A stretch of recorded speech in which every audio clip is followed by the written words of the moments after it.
contarlo, ¿verdad? Lo vamos a contar aquí así. 1, 2, 3, 1, 2, 3. Eso es, muy bien, Saray.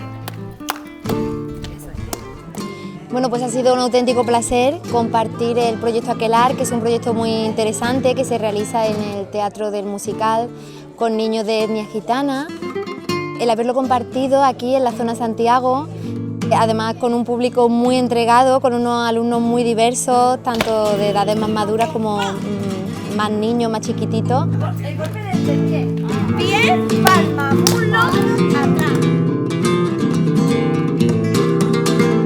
La verdad que es un gustazo, es un lujo que este barrio pueda contar con proyectos y con personas comprometidas, como todos los que hemos estado aquí presentes esta tarde, y yo no puedo estar más contenta, ha sido un gustazo, verdaderamente.